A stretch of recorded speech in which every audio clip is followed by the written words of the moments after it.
Hi, I'm Jake. That's right. Today, I have one of my favorite things in the world. When I say favorite things in the world, I truly mean favorite. This is the 3-volume from Genesis all the way to Revelation Kingstone Bible. So what is the Kingstone Bible? So we've showed this on the channel before. The Kingstone Bible is the largest, most fantastic graphic novel of the Bible. This full featured Bible goes all the way from Genesis to Revelation in a way that really no other set has actually been able to, go. What we have here are big name illustrators. These guys have been pulled from some of the big comic book creation shops, and they're just doing a phenomenal job. So the 3-volume set, I believe it's around $50-$60, well worth every single penny and then some. So I like comic books a little bit when I was a kid, but I was always big into comic book cartoons. As I've grown older, I've grown an appreciation for these things because I like the movies that a lot of these companies are producing for comic books.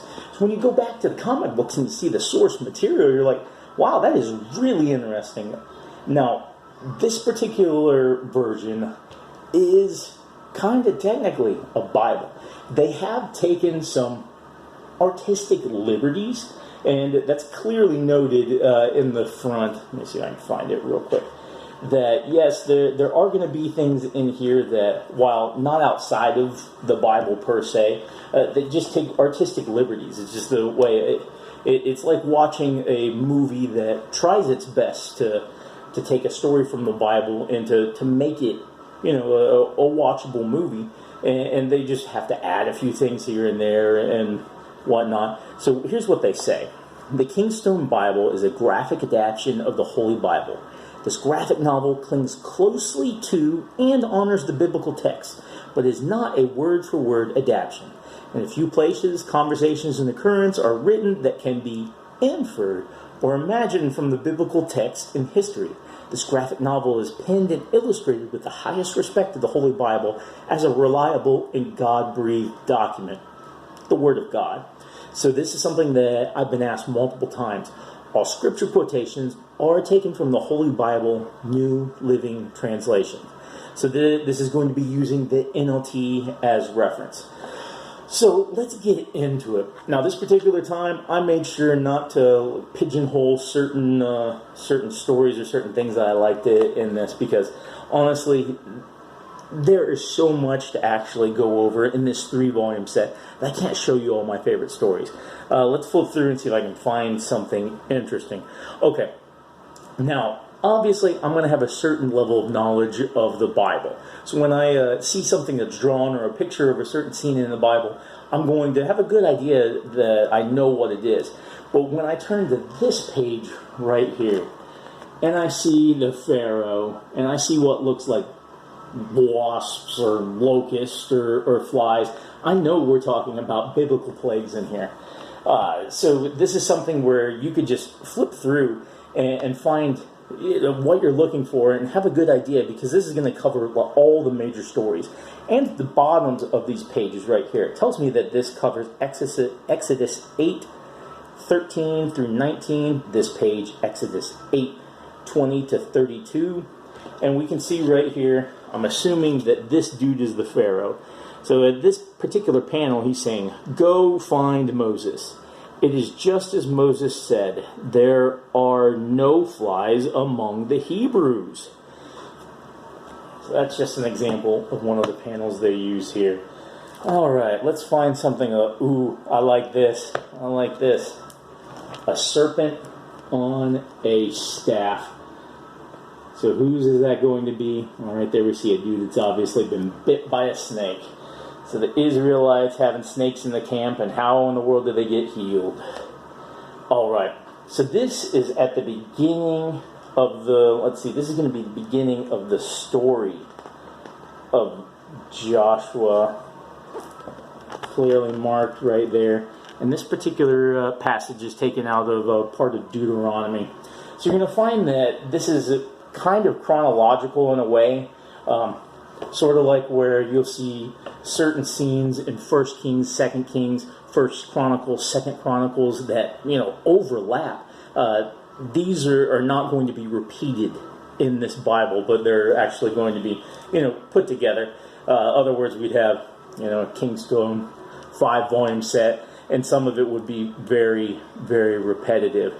All right, so here we go. The story of Samson and Judges. So this is one of my all-time favorite Bible stories. Since I was a kid, I loved it. No questioning what that is. See if I can get the glare to go away. Samson chained up, brought in front of the Philistines for sport, but somebody let his hair grow out, and somebody put him in between the pillars. What they think was going to happen. And he brings down the house. Oh man, the art in this is just absolutely fantastic. Let me see if I can find one of his battle scenes. Oh man, this isn't a battle scene, look at that. Fantastic artwork. I mean, you can really, really see the love and the care that somebody has gone to putting in to these particular volumes.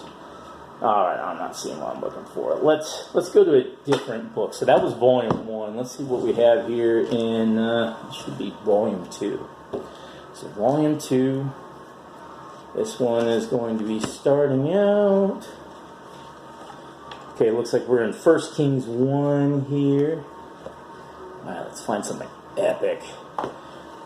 So while I can't tell, that dude right there just looks like King Saul.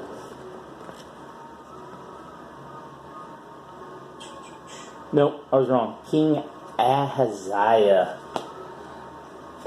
Alright, what else do we have in here? Man, this artwork is fantastic. You just want to sit down and go page by page and read absolutely everything. Even though I've spent a significant amount of time in these, it's still amazing. So one thing that you'll find that they do, okay, so right here I'm looking at the panels for Nahum 3:14 through 17, and this is an actual panel of what he's going to be looking at right through here. But down here, it's kind of a modern day adaptation. And I've noticed that in a few places throughout this. We see that it's a modern day archaeologist. Looks like a Humvee in the background. And they're talking about some of the discoveries. Let's see, ruins were not discovered until 1842. And man, just something that they add in there to make the panels a little more interesting. Golly, just love the detail in here. Now, there are different artists that have worked on different things inside of here. Oh wow, phenomenal, awesome page. So as you go through the Kingstone Bible, you'll notice that some of the different styles of drawing are slightly different, but I think that adds just to the character and the flow of the way the Kingstone Bible actually is.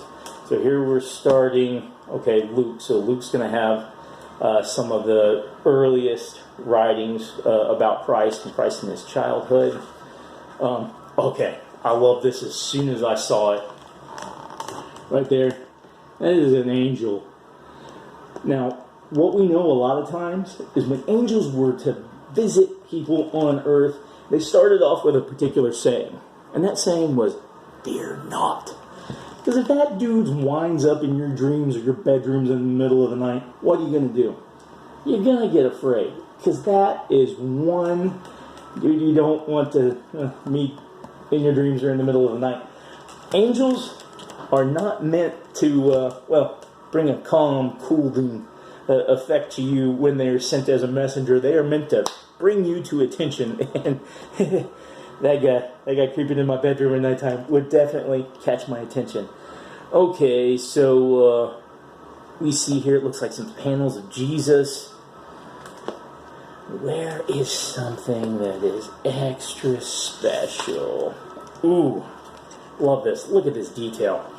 So this is Christ before his crucifixion as he's being beaten. There he's put on the block so that they can get to him. There's the cat of nine tails.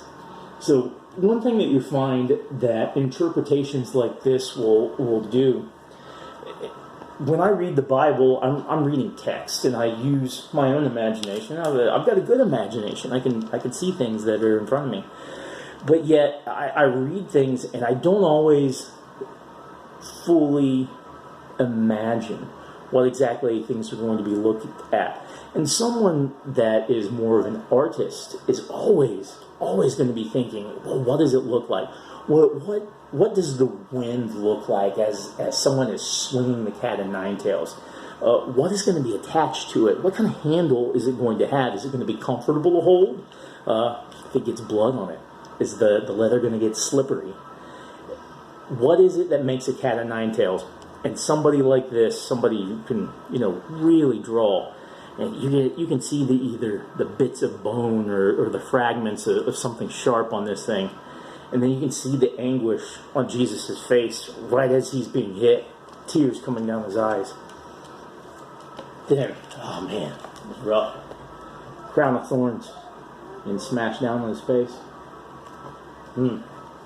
So an adaptation like this takes something that I may not be able to imagine very well and really puts it in a different light.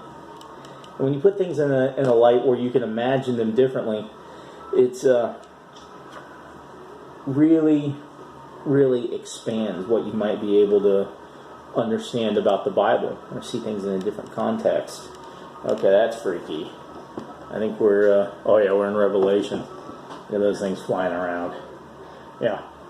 I don't know if those are angels or demons. Were these the lamb who was slain? So it looks like they may be angels. But, oh man, the artist's interpretation throughout here is just fantastic. Okay, so here's a picture of the destruction of the world. Man, just amazing. So the Kingstone Bible. What is it that sets it apart from other Bibles? Well, absolutely everything.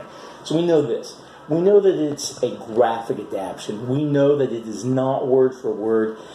It does utilize the NLT for when it does use the biblical excerpts, and they have taken some liberties. But as a ministry tool, this thing is completely phenomenal. As a study tool, yeah, you can call it a study tool, because what this does, it opens up your mind. It allows you to see things in a light that, well, the artist, someone who's really creative, someone who has the ability to really delve into how things work. So this is their interpretation and what they see. And you look at it and you know what, I don't really agree with how that looks. Then appreciate it for what it is. This is a ministry that is creating something that is so far different from what you would normally see, that they're able to reach demographics that maybe your normal goatskin leather Bible isn't going to reach. The type of person that's going to see this sitting on a shelf is going to be probably a completely different type of person that's going to see this and say, hey, I want that. No, this is going to draw some attention. So it's good for a gift. It's good for study. Give it to a kid. Give it to an adult. Support this company. I thoroughly believe in what they're doing. So that's all I have today. If you like the Kingstone Bible, let me know. If you've got one and have been using it in an interesting capacity, I'd like to hear that too. Thanks for watching. Don't forget to like, subscribe, share with your friends. And you know what? Let's just keep in the Word.